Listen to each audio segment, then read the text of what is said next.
Hey everyone, this is Marcus from CarTurf. Buying versus renting a car in Europe, that's what we want to discuss in this video. And how much can CarTurf save you? So what are the differences between buying and renting a car in Europe? So if you're visiting Europe for less than a few months, then I would say generally look at renting a vehicle. Now it does depend on the type of trip that you want to take while in Europe. If you're going through multiple countries, then you still may want to buy a car because turning that rental may cost you big time. So we'll look at some of the options if you are, let's say, planning to stay 3 months or longer and buy a car versus rent a car. We're going to break it down by month, and we're going to look at vehicles that are 8 to 12 years old. We're going to compare very conservative rental fees. So we're going to take the lowest that I personally have seen, which is about $20 a day. Now, if you're going to buy a car like a Ford Focus, go to Fabia, a VW Golf, Hyundai i30 with about 100,000 kilometers or less, about 8 to 12 years old. I'm talking about the German used car market at the moment. My wife and I purchased such a vehicle recently at around 8,000 euros. And if you're going to rent a similar vehicle, you're going to spend about $20 to $25 a day at the minimum.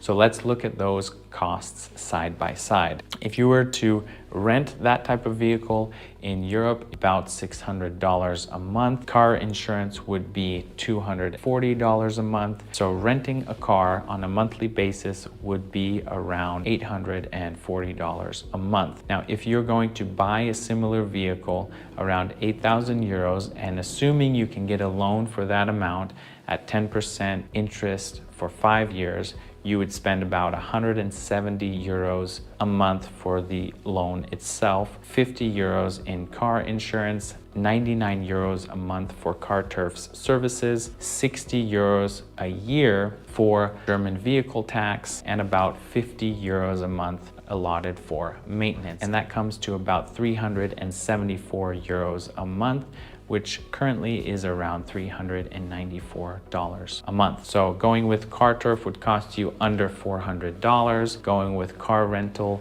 above $800. Now these are very rough estimates, and you can go and research on your own. You can go to any number of car rental sites, and let's say you put in dates for far future, check out all of the options, and you will most likely not find anything lower than that.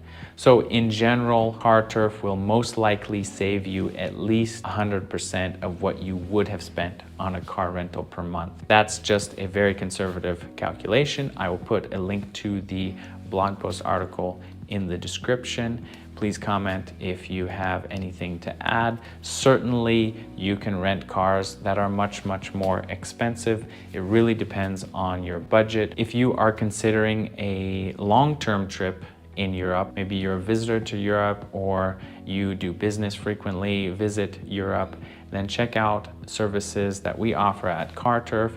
You can read more at mycarturf.com. And if you have any questions, reach out to us. We can walk you through all of the options. If you're considering buying a car, we can help you there as well. We would be happy to chat with you. Safe travels in Europe, and see you later.